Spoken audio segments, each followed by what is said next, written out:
नमस्कार। News bank के लिए मैं प्रेम प्रकाश।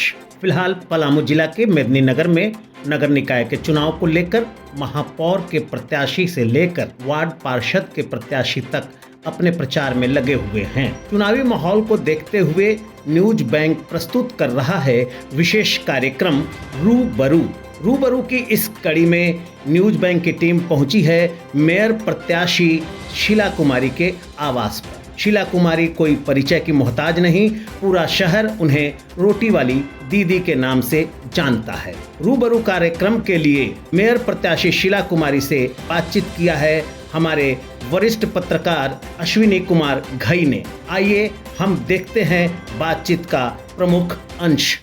इस वक्त मैं मेयर प्रत्याशी शीला श्रीवास्तव के आवास से बैठा हुआ हूँ। शीला श्रीवास्तव जी काफ़ी सामाजिक कार्यों से जुड़ी हुई हैं। आज न्यूज बैंक में इनका स्वागत करते हुए इनसे जानना चाहते हैं कि शीला जी, आप तो कई तरह के सामाजिक कार्यों में जुटी हुई हैं। गरीबों को रोटी खिलाती हैं, खासकर छोटे छोटे बच्चों को स्कूल में शिक्षा देती हैं और भी अन्य तरह के सामाजिक कार्यों में जुड़ी हुई हैं। तो क्या आपको ऐसा लगा कि आप मेयर चुनाव में एज ए प्रत्याशी के रूप में आप आई? सर, सबसे पहले तो न्यूज़ बैंक को बहुत बहुत धन्यवाद, आभार आपका कि आपने यहाँ आने का कष्ट किया। और प्रश्न भी आपने सब बहुत ही अच्छा पूछा है। ये प्रश्न तो लाजिमी है।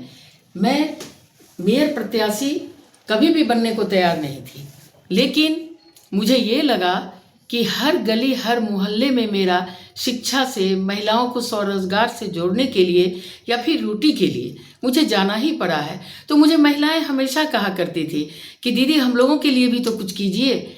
और जो गली मोहल्ले का बदहाली था वो भी मैं देख रही थी। तो खैर, उसके लिए तो मैं सोच भी नहीं सकती हूँ कि वो सब मैं काम करवा भी सकती थी, क्योंकि वो उन सब कार्यों के लिए मेयर पद को लोग पता नहीं क्या समझते हैं। मुझे तो ये लगता है कि यदि घर सुसज्जित है तो बाहर भी अच्छा है। तो मेयर जो होता है वह शहर को सजाने के लिए होता है, और सजाने के लिए बहुत सारी प्रक्रिया को पूरा करना पड़ता है, क्योंकि मेयर का चुनाव सबसे हम कठिन मानते हैं, विधायक और सांसद से भी ज़्यादा, क्योंकि ये रीढ़ है, जड़ है। अगर ये शहर को सुंदर और हर तरफ से अच्छा कर दिया, बच्चों को नैतिक शिक्षा देके बड़ा कर दिया, महिलाओं को शिक्षित कर दिया, तो हर आने वाले चुनाव में ये सारे लोग बहुत अच्छी अपनी भूमिका अदा करेंगे। और शहर की सौंदर्यीकरण के लिए जो बात की जाती है तो वो सारी बातें सामने आ जाएंगी और सब लोग सक्षम होंगे चीज़ को चुनने के लिए। लेकिन आपने जो पूछा है कि आपको आने की क्यों ज़रूरत पड़ी, तो मुझे आने की ज़रूरत इसलिए पड़ी कि ये तमाम चीज़ों को देखते हुए मैं जिस संसाधन में काम करती हूँ उस संसाधन में मैं बहुत बड़ा काम नहीं कर सकती हूँ। और मुझे लगा कि जिस तरह की बातें यहाँ हो रही हैं, तो मैं समाज में निकल के हर कुछ समस्या को देख रही हूँ, तो मैं बहुत ही अच्छे से उन समस्या पर कार्य कर सकती हूँ। क्योंकि मुझे एक दिन नहीं निकलना है, मैं आज भी निकल रही हूँ, कल भी निकलूंगी, आगे भी निकलती रहूंगी। तो मुझसे ज़्यादा इस समस्या को और कौन देख सकता है, इसलिए मुझे आना पड़ा इस चुनाव में। आप अपनी 5 प्राथमिकताएं बताएं कि आपकी 5 प्राथमिकताएं क्या रहेंगी नगर निगम के बारे में। मेरा तो सबसे पहले है कि मेदिनीनगर को उप राजधानी बनाने का।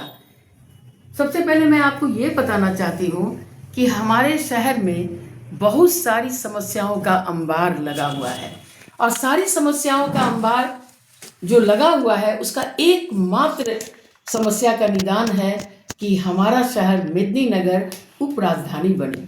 उप राजधानी बनते ही सरकार की भी नज़रें यहाँ होंगी, और सारा काम जैसे पेयजल है, फिर आप शिक्षा की व्यवस्था है, इसमें सारी बातें आ जाती हैं। तो उप राजधानी बनाने की जो मेरी मंशा है, मैं इसके लिए भी पहले आवाज़ उठाई हूँ, और हेमंत सरकार ने भी इस आवाज़ को उठाया था। लेकिन मुझे लगता है कि प्रतिनिधि लोग भी आवाज़ उठाए हैं, लेकिन जितनी मजबूती से उठानी चाहिए वो नहीं उठ पाया।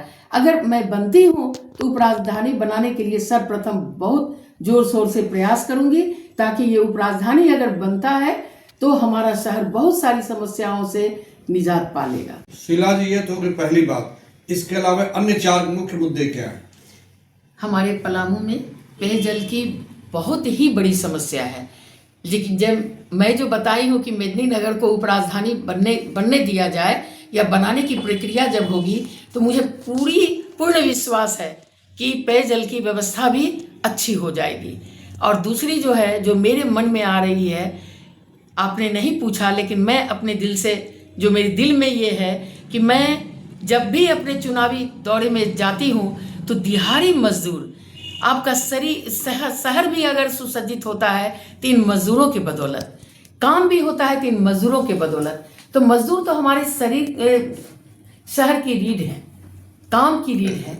अगर इन मजदूरों को कुछ सुविधाएं दे दी जाए तो हमारा ये काम बहुत ही अच्छा होगा। जैसे हर चौक चौराहे पर, जो मेदिनीनगर शहर के जो हर चौक चौराहे हैं, वहाँ पर दिहाड़ी मजदूरों की अत्यंत भीड़ जमा होती है और वह अनियंत्रित होती है, यातायात आने जाने वालों को भी असुविधा होती है। तो क्यों नहीं इन लोगों के लिए, इतना शहर के पास पैसा होता है तो क्यों नहीं इनके लिए एक शेड बनना चाहिए जो गर्मी बरसा हर से उनको राहत दिलाए। दूसरी जो सबसे बड़ी बात है कि दाल भात योजना जो सरकार की तरफ से है, इनको लाभ मिलना चाहिए। तो हर चौक चौराहे के आसपास एक जगह होनी चाहिए जहां इसकी दुकान होनी चाहिए, जो हमारे मजदूर भाई भरपेट भोजन भी कर ले और पानी पीने की भी व्यवस्था होनी चाहिए। और एक जो बहुत बड़ी समस्या है, सार्वजनिक शौचालय, महिलाएं जो शहर की भी निकलती हैं, बुजुर्ग भी निकलती हैं, उन सब के लिए, ये पुरुष तो कहीं भी चले जाते हैं लेकिन महिलाओं के बारे में सोचिए। और जो एक हमारी फीमेल वर्कर होती हैं, लेबर होती हैं, वो भी उसी इज्जत के हकदार होती हैं। तो उनके लिए क्या सड़क के किनारे उनको जगह खोजना चाहिए। ये हमारे लिए बहुत बड़ा मतलब दुख की बात है कि इनके लिए भी एक सार्वजनिक शौचालय हर जगह होनी चाहिए। इस शौचालय के लिए अगर ये बना दिया जाता है तो शहर की महिलाएं, हमारी जो फीमेल लेबर हैं, उन सब के लिए ये बहुत बड़ी बात होगी। तो दिहाड़ी मजदूरों के लिए जो भी काम होगा उससे मेरा यातायात भी अच्छा बनेगा, उन लोगों को भी अच्छा लगेगा। उन लोगों को भी होना चाहिए कि हम एक काम खोजने के लिए आए हैं तो हमारे लिए इतनी सारी सुविधाएं हैं, तो उनको क्योंकि वो लोग गांव से सवेरे 4-5 बजे सुबह निकलते हैं और लगता है जैसे जो सबसे बड़ा काम करने वाले हैं वही इग्नोर हो जाते हैं। तो उनके लिए ये काम जरूर होना चाहिए। क्या हमारे पलामू जिला में जी हाँ, सदर अस्पताल नहीं होने के कारण लोगों को काफी तकलीफें हो रही हैं। जो मेडिकल कॉलेज खुला है जी, सब लोग शिक्षा डॉक्टर बैठे हैं। जी सर, ये भी प्रश्न बहुत ही अच्छा है। मैंने अपने मैनिफेस्टो में ये चीज दिया है कि चिकित्सा के लिए आप सदर अस्पताल, जो भी मेडिकल कॉलेज खुला है, इन सब पर तो ध्यान दिया ही जाएगा। उससे भी ज़्यादा क्या है कि वार्ड में, हर वार्ड में तो संभव नहीं है कि डिस्पेंसरी की व्यवस्था हो, लेकिन 2 वार्ड 3 वार्ड को मिलाकर एक जगह किया जाएगा।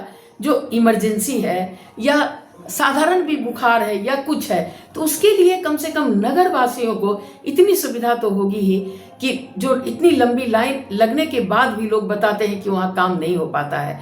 तो ये सुविधा मैं जरूर वार्ड में करना चाहूँगी, जिससे नगरवासियों को सुविधा मिले, क्योंकि चिकित्सा बहुत ही बड़ी बात है। अगर हम स्वस्थ नहीं रहेंगे तो कोई काम कर नहीं सकते हैं। इस बिंदु पर ये काम जरूर होगा। बुजुर्गों के लिए मैंने फिजियोथेरेपी की भी बात की है कि उनके लिए ये सुविधा बहुत ही जरूरी है। और चिकित्सा के लिए आपने जो प्रश्न पूछा है, यह बहुत जरूरी चीज है और ये किया जाएगा। ठीक है शीला जी, आपका बहुत बहुत धन्यवाद न्यूज़ बैंक में।